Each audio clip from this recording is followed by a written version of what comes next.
महाशय जी हैं, हमारे संत हैं, गंगा स्वामी भी हैं, और अभी तक उन्होंने 14 यज्ञ करवाया। एकाएक इनसे हमारी मुलाकात हुई। आज के जीवन में हमको इस तरह का कभी 70 साल के हो गए, सरकारी नौकरी में भी रहे, व्यवस्था में भी रहे, लेकिन इस तरह का संत से हमारी मुलाकात नहीं। इन्हीं का संकल्प है कि माँ पीताम्बरा का 108 कुंड का यज्ञ, और उस यज्ञ को सफल करने में जो आदरणीय महाराज जी का जो संकल्प है, उसी को सफल करने में हम लोग सभी लगे हुए हैं। ये प्रारंभ तो 22 जनवरी से होगा, 30 तक चलेगा, लेकिन एक्चुअली इसका अनुष्ठान पिछले 30 जून से शुरू हो गया। कुछ ना कुछ कार्यक्रम चलता रहता है। अभी आपने देखा होगा कि वो सावन में 151 लोगों का रुद्राभिषेक हुआ, काफ़ी लोग इससे लाभ प्राप्त किए, और इस तरह का रुद्राभिषेक कभी हुआ ही नहीं। तो हम लोग माँ पीताम्बरा से, और आप लोग भी चूँकि सनातन से व्यवस्था से आते हैं, इस यज्ञ में आप लोग का भी सहयोग होना चाहिए। अद्भुत यज्ञ होगा, राष्ट्रीय स्तर का, यानी आपका शुद्धता की व्यवस्था हो जाएगी पूरी बात है, सारा वातावरण शुद्ध हो जाएगा। उसी व्यवस्था को बनाने के लिए हम लोग दिन रात इसमें प्रयत्नशील हैं। इसमें राजेश शुक्ला जी भी हैं, हमारे आदरणीय अध्यक्ष जी हैं, हमारे आदरणीय गमशील जी हैं, कोषाध्यक्ष जी हैं। हम लोग ऐसे चूँकि काम का बंटवारा कर लिया है हम लोगों ने, लेकिन सब लोग मिलकर माँ पीताम्बरा के यज्ञ को कैसे सफल किया जाए, कैसे उनका आशीर्वाद मिले, इसमें हम लोग हैं। अपनी परंपरा को आगे बढ़ाने के लिए ये यज्ञ हो रहा है। 22 जनवरी को प्रारंभ होगा और 30 जनवरी तक चलेगा। अभी से क्या शुरुआत कर रहे हैं? अभी आज जैसे अभी एक क्या बड़ा यज्ञ है, 108 कुंडीय यज्ञ है। एक कुंड में 5 लोग बैठेंगे, एक मुख्य यजमान, 4 सह यजमान। तो बहुत बड़ी व्यवस्था होगी। लगभग रोज 10,000 से 20,000 लोगों के भोजन की व्यवस्था होगी। अभी यहाँ पे माता पीताम्बरा के लिए हम लोग दतिया से चलेंगे, वहाँ से चलेंगे, नगर प्रवेश का कार्यक्रम होगा। माता को यहाँ पे स्थापित किया जाएगा, उनका आह्वान इस जगह पे किया जाएगा। तो ये कार्यक्रम चूँकि बहुत बड़ा है और सहभागिता से ही संभव है, ये कोई व्यक्ति विशेष नहीं कर सकता।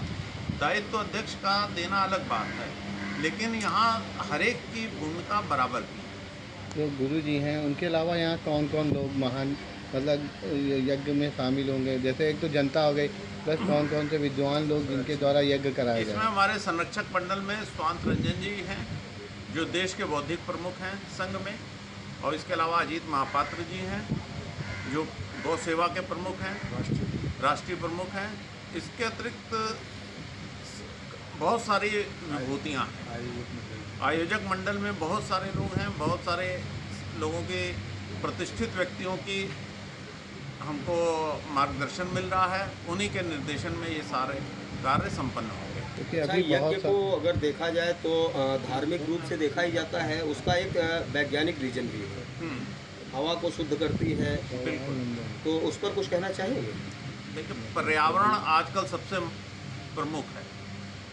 हम तो जिस जिंदगी में जी रहे हैं, हमें अब अपने आगे बच्चों को संरक्षित करना है।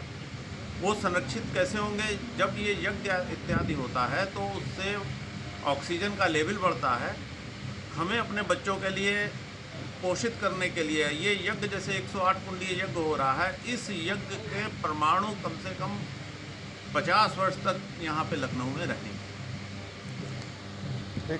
25 तारीख को जो कार्यक्रम हो रहा है उसके बारे में बताइए। 25 तारीख को करने के लिए हम सब मिल के इस महायज्ञ की तैयारी में जुटे हुए हैं, जिसमें 5.25 करोड़ आहुतियों द्वारा माँ पीताम्बरा मैया को नगर प्रवेश करा के आने वाले 8 दिसंबर को उस दिन हम नगर प्रवेश कराएंगे, मैया को प्रतिष्ठित कराएंगे।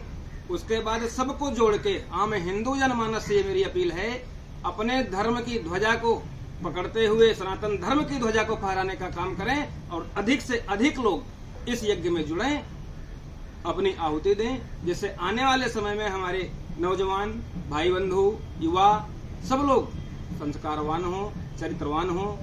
और जो जनवरी में शुरू होगा और अभी 25 को करेंगे, क्या है कार्यक्रम की रूपरेखा क्या है? रूपरेखा तो आप यहाँ आए होंगे, समझ में आ गया होगा, सारे पोस्टर बैनर्स लगे हुए। गर्भ में जो है वो आज बात सनातन की हो रही है। सनातन शुरू जहाँ से हुआ उसको तमाम विधर्मी आए, नष्ट करने के लिए औरंगजेब आया, दशावतार की हमारी मूर्तियों को तलवार से काटता था, बोलता था कि बताओ तुम्हारे भगवान पत्थर थे, तो बोलते क्यों नहीं है। तमाम लोगों का वध किया जो हमारे सनातन धर्म के मार्ग पे डटे रहे, हटे नहीं।